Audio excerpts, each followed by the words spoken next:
Саламатсыңарбы балдар? Сабагыбыздын бүгүнкү темасы текст менен иштөө.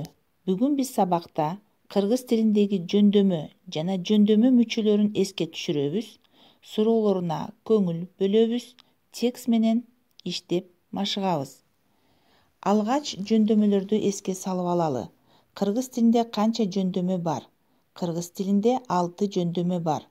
Алар атооч, илик, барыш, табыш, жатыш, чыгыш. Алардын суроосун эске салып алалы.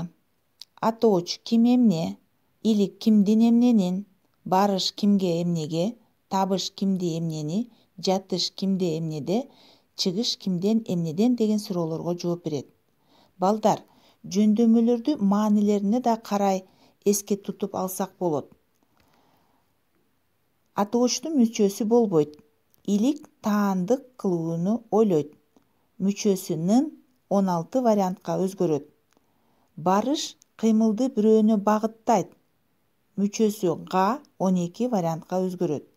Табыш кыймыл багытталган затты айтат. Мүчөсү ны 16 вариантка өзгөрөт. Жатыш ордун аныктайт. Мүчөсү да 8 вариантка өзгөрөт.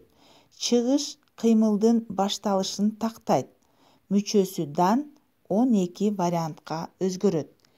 Эми мисалдарды келтирип кетели. Соодада достук жок. Эмне жок? Достук. Бул илик жөндөмөдө турган сөз. Турмуштун көркүн күн берет. Эмненин көркүн? Турмуштун. Илик жөндөмөсүндө турат. Сабырдуулук адамга көрк берет. Кимге көрк берет? Адамга.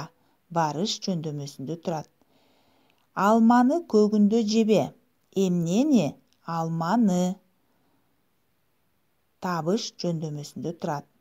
Эр жигит үйдө туулуп, жоодо өлөт. Кайда? Туулуп, үйдө. Кайда өлөт? Жоодо. Үйдө, жоодо деген сөздөр жатыш жөндөмөсүндө турат. Энеден жакын тууган жок. Кимден жакын? Энеден. Энеден деген сөз чыгыш жөндөмөсүндө турат. Мына ушундай кылып сөздөрдү аныкташ үчүн жөндөмөлөр мүчөлөрүнүн суроолорун туура берип, мүчөсүнө көңүл бурууну унутпагыла. Эми балдар силерге үй тапшырмасы. 130 көнүгүү. Жаз деген текстти окуп, түшүнүп, тексттеги илик жана жатыш жөндөмөсүндө турган сөздөрдү көчүрүп жазып, мүчөсүн белгилеп коесуңар. Көңүл бурганыңарга рахмат. Сак саламатта болгула.